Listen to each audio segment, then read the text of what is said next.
भाजपा के वरिष्ठ नेता और पूर्व प्रदेश अध्यक्ष संजय जायसवाल ने आज पटना में संवाददाताओं को संबोधित करते हुए मुंबई में हुए महागठबंधन की बैठक पर जमकर निशाना साधा।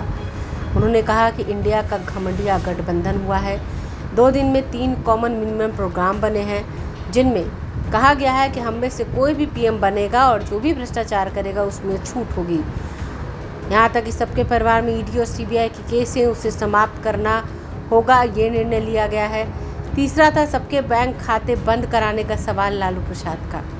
संजय जायसवाल ने कहा कि भाजपा की जनता ने नरेंद्र मोदी की सरकार बनाई और सबके खाते में पैसा मिलता है, ये राजीव गांधी के समय जैसा है। उन्होंने कहा कि शिक्षा में सुधार हो और शिक्षा विभाग जदयू में रहा है। शिक्षा मंत्री का काम सिर्फ विवाद ही रहा है, सरकार सिर्फ तुष्टीकरण की राजनीति कर रही है। ब्यूरो रिपोर्ट, आंखें न्यूज़ 24। हम लोग मुंबई में एक जमावाड़ा देख रहे थे। कहने को तो इसका नाम है INDIA गठबंधन। आज तक कोई जान नहीं पाया। अगर आप में से भी किसी को पता हो कि इसका पूरा फॉर्म क्या होता है, किसी भी नेता से पूछिए, उसको भी नहीं पता है कि इसका फुल फॉर्म क्या है। लेकिन उसका जो मतलब है कि ये घमंडिया गठबंधन है। ये 2 दिन बैठा और 2 दिन बैठ के जो कॉमन मिनिमम प्रोग्राम बना है, वह 2 दिन में इन्होंने 3 ही कॉमन मिनिमम प्रोग्राम बना सके। पहला, इन सबों का मिलने का जो सबसे बड़ा और सबसे महत्वपूर्ण उद्देश्य है कि ये सब लोग एक दूसरे से वादा कराना चाहते थे कि हम में से जो भी अगर भविष्य में कहीं प्रधानमंत्री बना तो उसका काम होगा कि बाकी सभी 25 दल के लोग, 26 दल का यह घमंडिया गठबंधन है, 25 दल के लोग जो भी भ्रष्टाचार करेंगे उनको करने की खुली छूट होगी।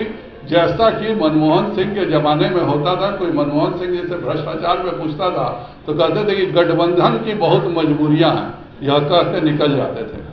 दूसरा जो कॉमन मिनिमम प्रोग्राम इन सब का बना है वह यह है कि इन सब के परिवार में कोई ऐसा व्यक्ति ही नहीं है जिस पर भ्रष्टाचार जिसने नहीं किया हो।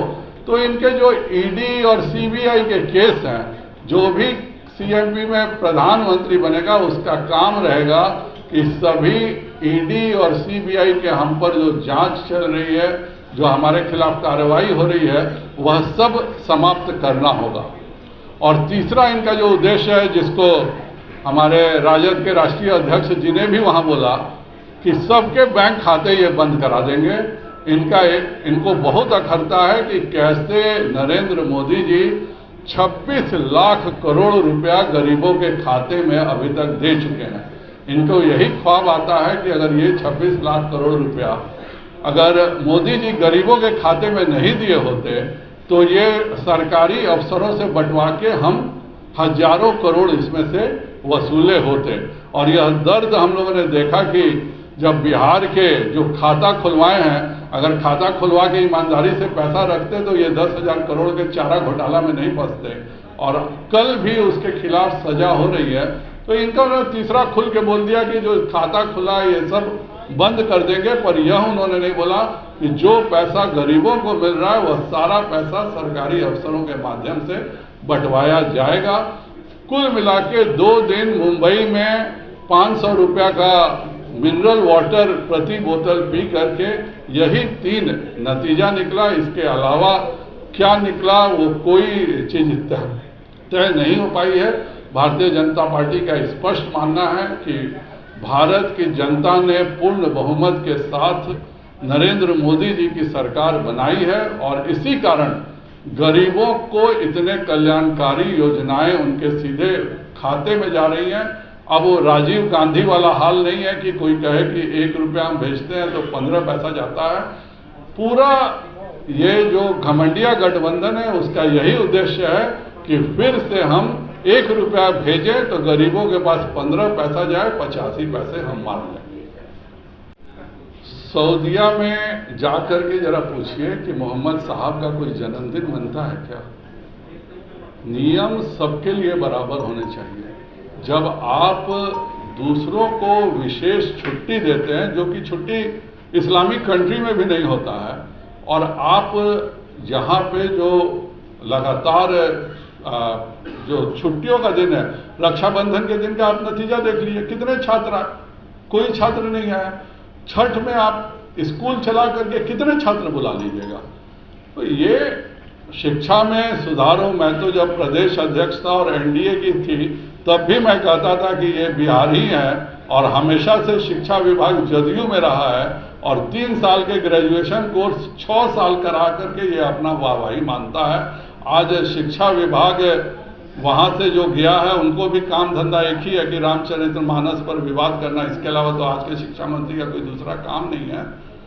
जो नीतियां हैं वह सभी के लिए होने चाहिए, सामाजिक रूप से एक सभी का नीति होना चाहिए, पर यह सरकार केवल तुष्टीकरण पर चल रही है। हमारा सबसे बड़ा ऐतराज इस पर है। अगर आपने अभी तक हमारे चैनल को सब्सक्राइब नहीं किया है तो हमारे चैनल को जल्द से जल्द सब्सक्राइब करें, लाइक करें, शेयर करें और कमेंट करें। क्या आप पत्रकारिता के क्षेत्र में अपना कैरियर बनाना चाहते हैं? तो आज ही royal Ashoka institute of mass communication and journalism में अपनी जगह सुनिश्चित करें।